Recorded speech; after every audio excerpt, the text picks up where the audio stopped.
In the present work, our objectives were to investigate, experiment, and learn about crystallography, with the purpose of obtaining a copper sulfate polycrystal which presents defined faces, uniform appearance, absence of impurities, vertex and edges without breaks or cracks, absence of cracks, and with a large size. The solution was prepared at a temperature of 90 degrees centigrade. The filtration process was carried out at a temperature of 60 degrees centigrade and incubated in a water bath at 60 degrees centigrade too. In the subsequent crystallizations, the same temperature was maintained to prepare the solutions by varying the filtration and incubation temperatures from 60 degrees centigrade to 90 degrees centigrade, thereby a slow cooling was achieved. Materials and methods. The curve of solubility was interpreted to note the right solute concentration and the perfect temperature to work with.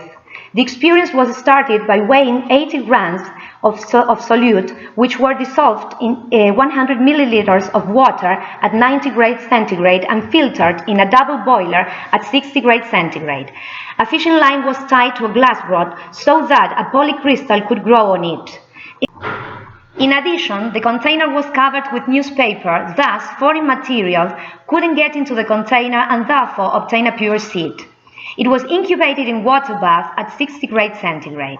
From this seed, 7 crystallizations were obtained, changing the temperature of filtration and incubation from 60 degrees centigrade to 90 degrees centigrade.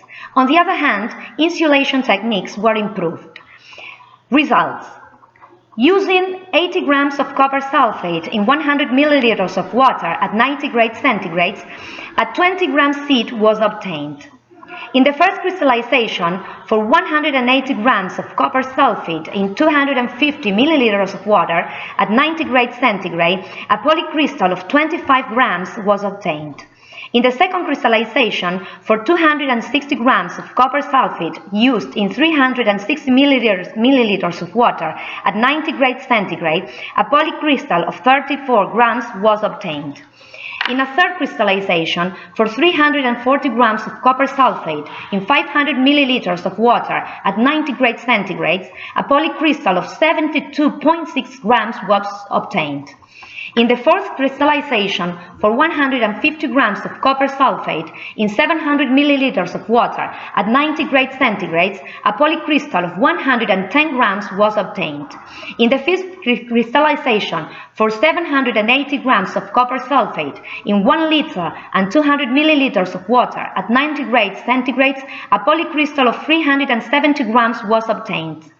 In the sixth crystallization, for 1 kilogram and 350 grams of copper sulfate in 2 liters of water at 90 degrees centigrade, a polycrystal of 907 grams was obtained.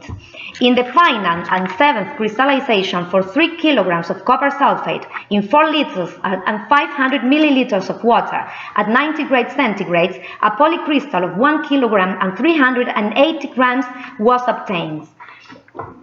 Conclusions. Since the size of the container was bigger and the solution was oversaturated, more and more the polycrystal grew bigger and its faces became neat and its color brighter and more intense. During the fifth and sixth crystallization, it was observed that when placing the insulation, the polycrystal grew, having bigger and more defined faces. When the temperature of the water bath was increased from 60 degrees centigrade to 90 degrees centigrade, a change in the morphology of the crystal could be observed. The techniques and new techniques of slow cooling and insulation were used along all the experience.